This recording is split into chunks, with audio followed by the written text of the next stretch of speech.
Jeremy Greer. And I'm Gary Butterfield.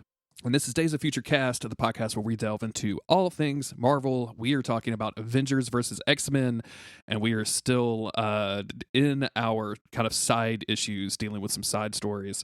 This is a really interesting kind of double issue whammy that we've got, Gary. This is a weird way. So we're talking about Wolverine and the X-Men number 12, in which we're one of our X-Men teams is gonna run into the kind of the primary Avengers team.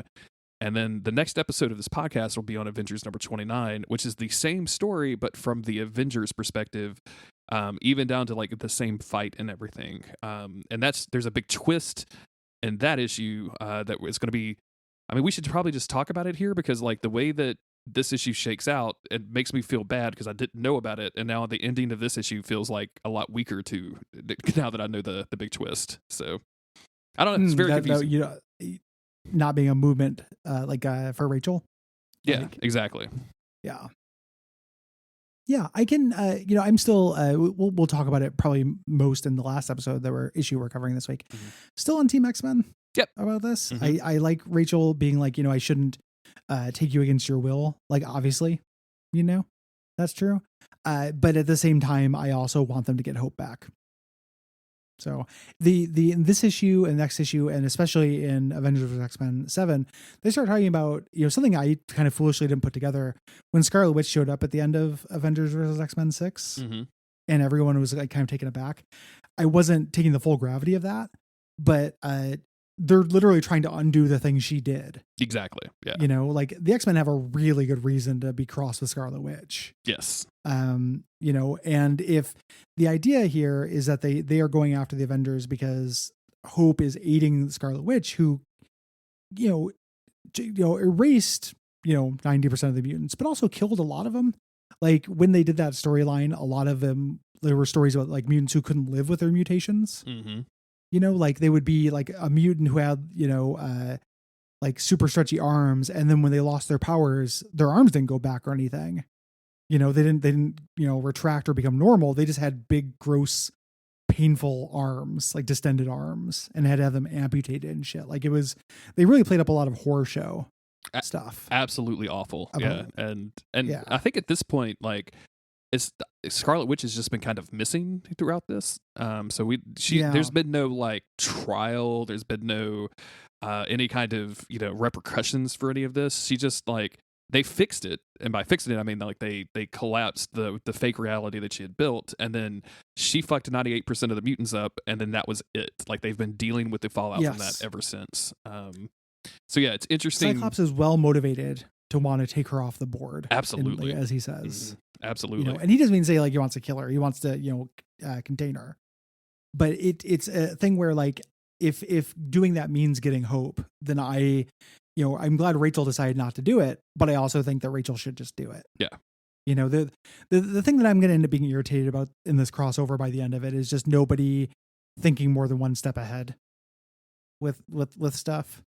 Mm-hmm. Like it's just real weird when you put, again, I said it last episode, but you put that scale together, and on one side you have ending world hunger and, eliminating war. It's a really weighty thing. Exactly. And then you have all these people coming out and being like, I just don't feel right about it. I don't know. We should let all those people starve. Like, fuck your feelings. Like in that situation, We should just, Captain America saying we should just let those people starve is very hilarious to me. Like, it's not like we expected. Pointing Captain the A on his head. And like just, It's very weird. It must be very weird when you have these conversations because like, I don't expect Captain America to personally solve world hunger, right? Like, I don't think that he should have to carry that weight on his shoulders. But when a solution presents itself and his only response to it is, well, there's not a government involved. I don't know, man. That's not a good. Yeah. Let's feed all the people that need feeding and then talk about the government stuff. Like, let's do it after, maybe. Like, I don't know. Yeah, I think it sucks. Like I'm not on the Avengers side during this. Yeah. I also am frustrated by this issue, and the next one is because it backpedals Hank McCoy.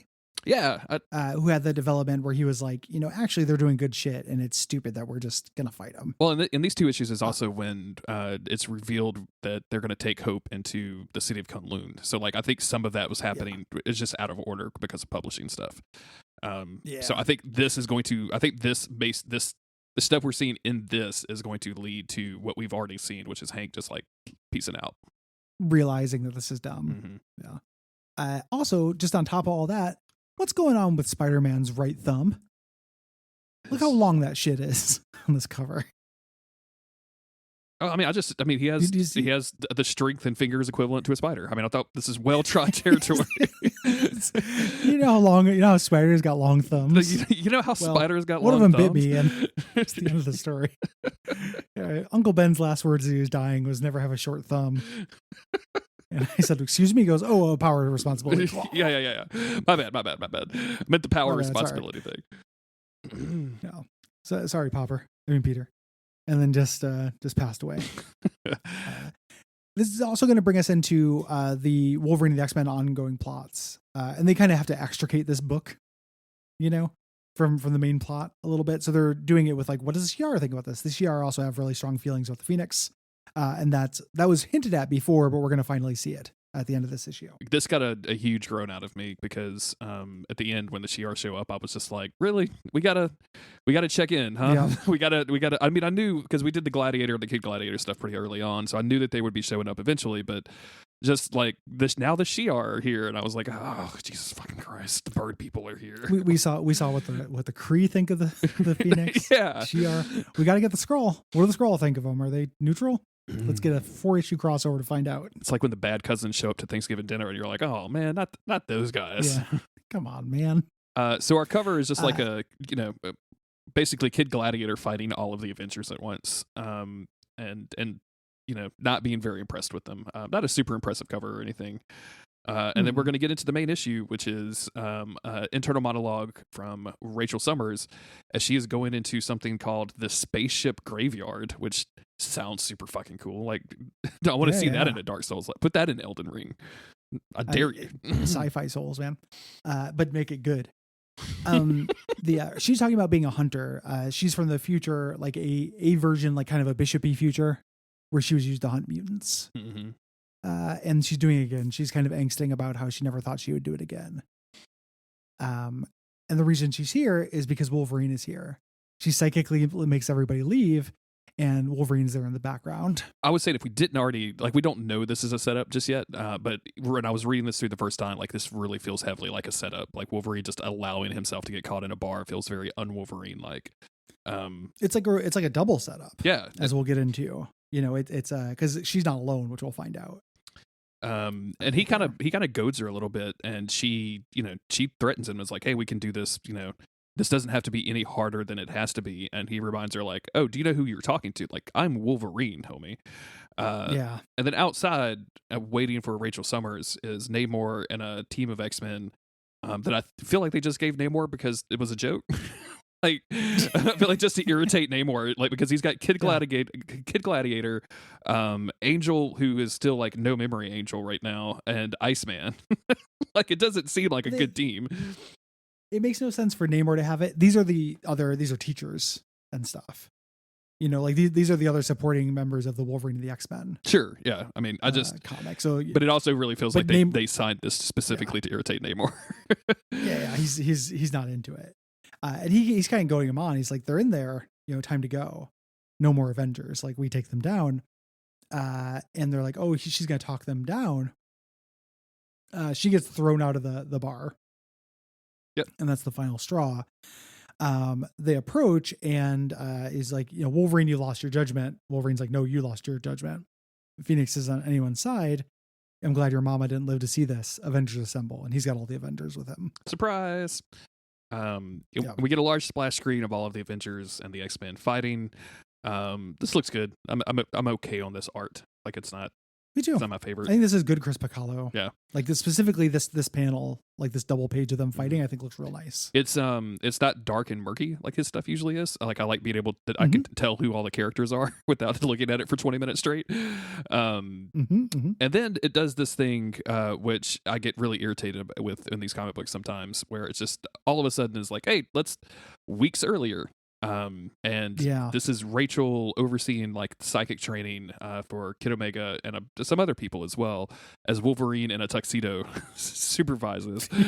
And this is basically like Rachel Summers just pushing them, saying, they can if you're not careful, if you let your psychic guard down, like these people, there's people out there that will use that against you and that will hunt you down to extinction. And of course, our good friend Quentin Quire tries to peek into her brain. And we get some really, really cool art of her, like with chains and her full on like classic mutant hunter suit. And you can tell like he feels like he's impressed with himself until she turns it around on him and like he basically collapses with a nosebleed. Yeah, makes his nose bleed. She falls over, and Wolverine calls it at this point. It's like, hey, you're being a drill sergeant. You think you're pushing them too far? And she's like, no. They're kids, but it's getting closer every day. The day that the future will all die. We need to stop coddling the kids. It's cool to have a character saying that to Wolverine. Yes. It's the kind of shit Wolverine used to say to Cyclops. You can see a lot where these characters have kind of moved, over time. Really great. So we go back to the fight. Really great. Everyone's trying to do psychological warfare on Rachel here. Captain America's like, I'm disappointed. I had high hopes. You could have been one of the greats, Marvel girl. And she goes, first, don't call me Marvel girl. Also, bite me. Yeah. Also, fuck you, old man. I love telling Captain America to bite me. Very funny. I also like this Kid Gladiator Giant Man fight a lot. Yeah. Like just punching him in the eyeball. Just to meet as a first go. Like it's just like immediately jumps up and it's like pop right in the eyeball. Like, because you know that dude is not equipped to handle an eyeball punch. Like he is not ready for that at all. And his eyeball is like the size of a barn. Yeah. Like I'd punch that shit on accident. We go back to Iceman and Beast fighting, and they're friends. Iceman saying like, let's not fight. Let's figure out a way to end this madness. And Beast pulls out a science blaster and shoots him in the face. Yeah. Destroying some of his ice. Basically saying like, you're going to wake up one day and realize you're wrong. And Iceman says it's on and teleports, basically reforms behind him. Yep. So they're going to get into a big fight there. Meanwhile, Thor and Namor are facing off. Namor very quickly like knocks Thor's hammer down, like where he basically hits Thor so hard he drops the hammer. Which again, as we posed the other day, like what is Thor for if he can't even hold on to the fucking hammer? But whatever. Absolutely. And meanwhile, as it falls, Kid Gladiator is fighting just poor Spider Girl or Spider Woman, who is just not doing anything to the kid, like at all. Yeah. And he sees the Thor the hammer drop and like immediately is like, oh, I bet I could pick that up. Yeah, it's real cute. Angel, not doing a whole lot, just running away from War Machine. They're gonna fight later. So Captain America says like, hey, we have to get Hope out of here. Like everyone else is expendable. Get her out of here, Quicksilver. And he runs, and Kid Omega, he can't pick up the hammer, but he can keep up with Quicksilver. Yeah. This is kind of his issue. Kid Omega is the son of Gladiator of the Shi'ar. In his race, their powers are powered by self-confidence. So if they think they can do something, they basically can. The Strongians, isn't it their race? I think Strontians. I think Wolverine says that somewhere in here, and it's just extremely funny to me. Well, it's not Strongians. It's Strontian. I don't hear like the difference. Radioactive those pictures look the same. Yeah, it is pretty silly. I'm personally glad they're not called the Strongians. That's where it started. Though somewhere in a writer's room was like Strongians, and this was, well, we can't be that on the nose. Well, what if we got rid of the G?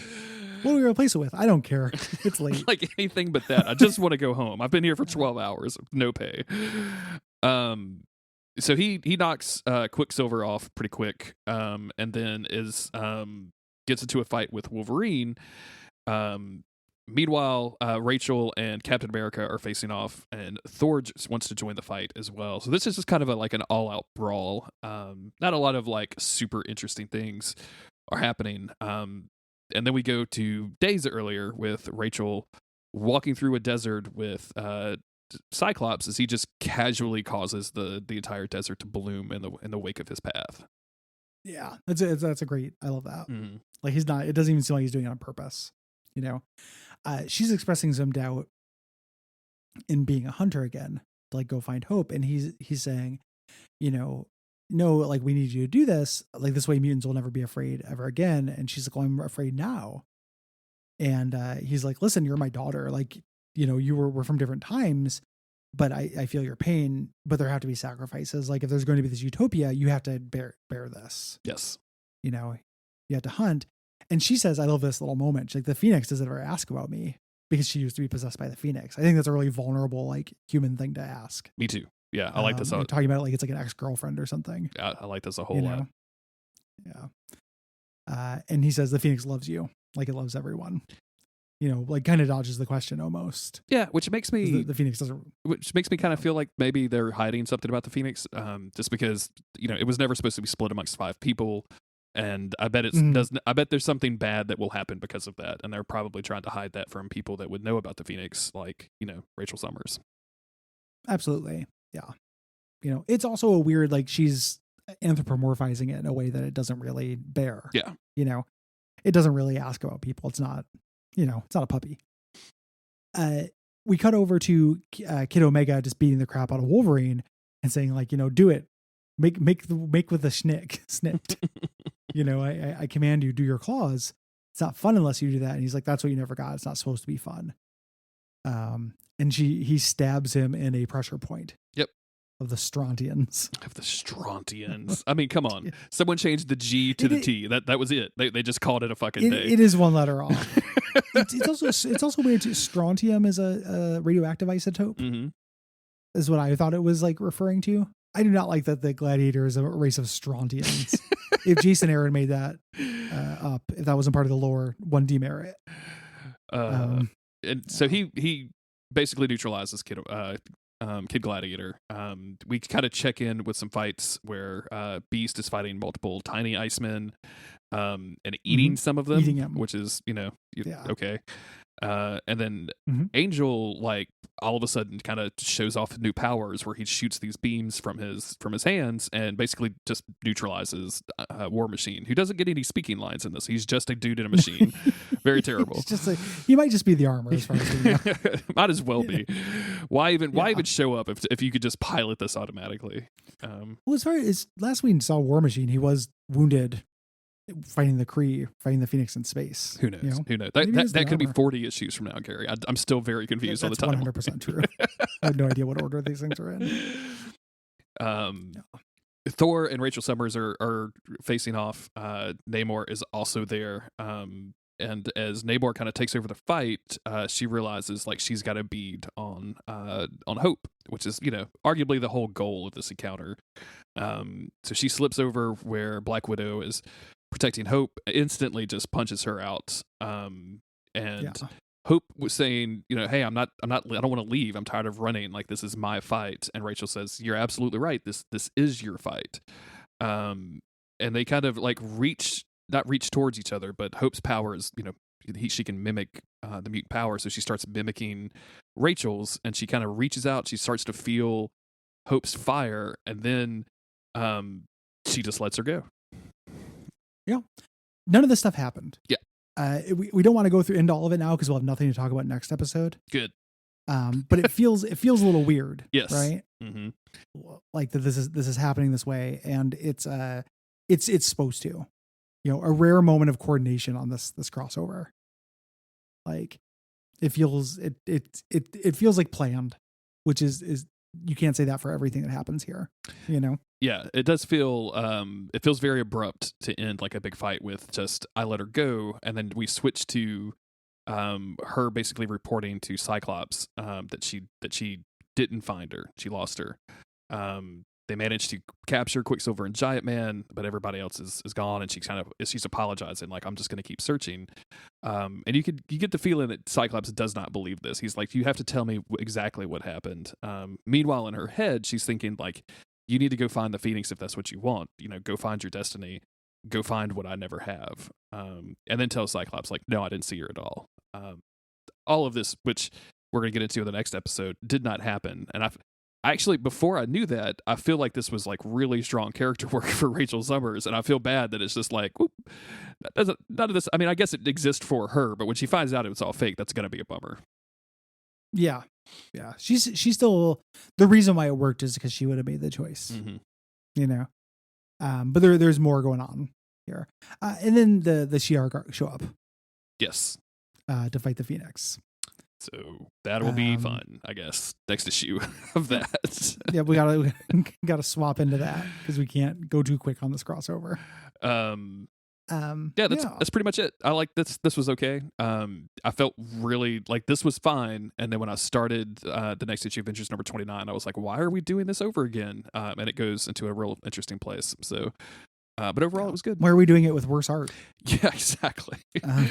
There's a panel in the next issue that makes me want to fucking stop reading comics.